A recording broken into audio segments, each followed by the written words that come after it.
In all the places of the earth, they know that the gods and spirits affect man's path. All the misfortune that befalls man lies at their feet.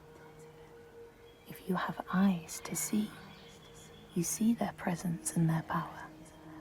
Keep your eyes open, traveler, and you might see their faces. Here, they once said that Loki lies imprisoned in a cave, trapped by his enemies, who set a serpent above to drip venom on his face. His wife, Sigyn, sits beside to catch the venom in a bowl, but when she must leave to empty it, the poison falls unabated. His pain is so great that he thrashes and writhes. And here above, we see the earth shake and break apart. Across the sea, they know that the earth is carried in the arms of a giant. When he is vexed or injured, he may not carry his burden so gently, and the world will feel his anger and pain. In a land far away, they say the winds are trapped inside the earth. They try always to make their escape, and they buffet and beat on the walls of their prison, causing the earth to quiver. And when they break through, they make their escape.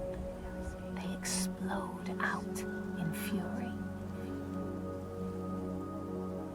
In the lands of your birth, people live hidden too, in the hills and stones.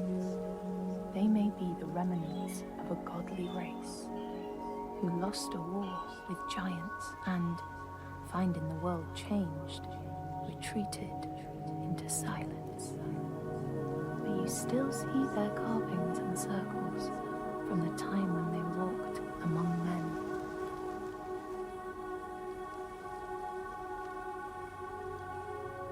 Here, they know that if times are harsh, you may ask of the hidden folk to share their bounty. And if you are strong and wise and good, they may hear your plea and send you aid. But if you are not, or if you do not respect the strictures they lay down, you might have your strife doubled.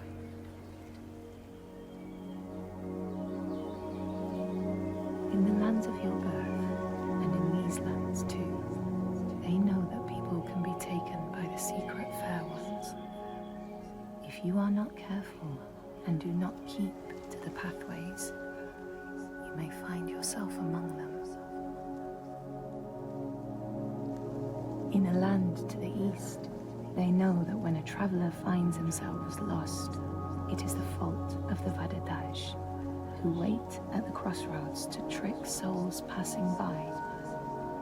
The only remedy is to let your horse lead you home, because beasts have no souls. But if you have no horse, your soul is lost forever.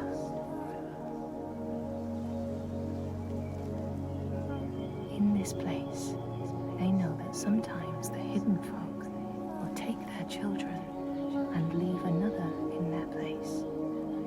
These children may look the same as their own, but will be dazed and far away, or ill-tempered. And you know then you have a changeling in your house.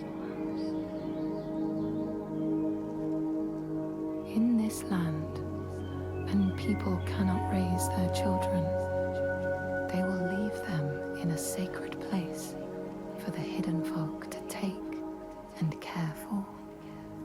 Sometimes these children come back, but it is said that they are changed, with a wildness in their eyes, and their parents do not want them.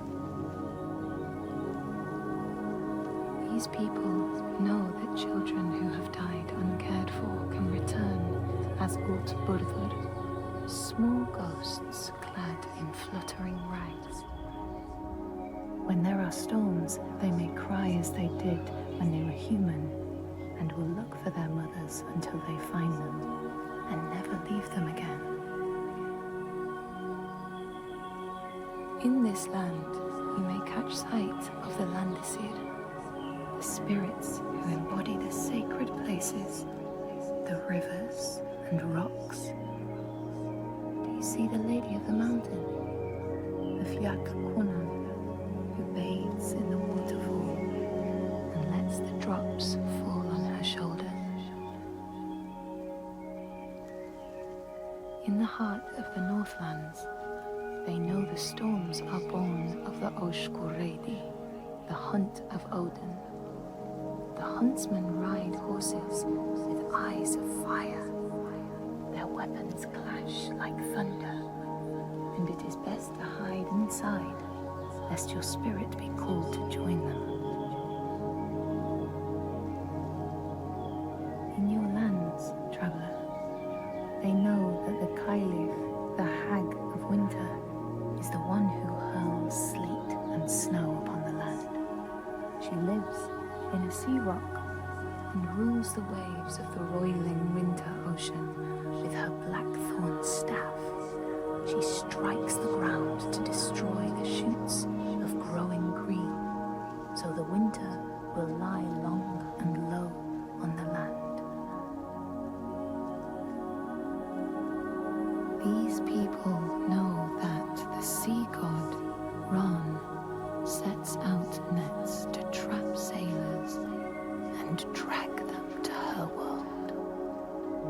She sends the waves, her daughters, to wreck boats so she will have more men to take. And jealously, she pulls them down beneath the water. People here speak of warriors who can transform themselves into bears when they are enraged. Their skin becomes hide so thick no sword or spear can break it. When King Hrolfr fought Skald, many people saw a great bear fighting beside him, who killed more men with its paw than any 5 soldiers. Men here will tell of how Jarl Hakon worshipped the giant Thorgerða and sought her aid in the middle of battle when the tide was turning against him. Fleeing to an island, he pleaded with her for aid.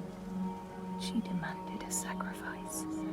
She rejected all of his offerings until he, at last, killed his own son in sacrifice. Thorgerða gave aid, and Hakon's enemies saw the giants striding amongst the ships, arrows flying from every finger and never missing their mark. Their morale was sapped, and Hakon won his battle.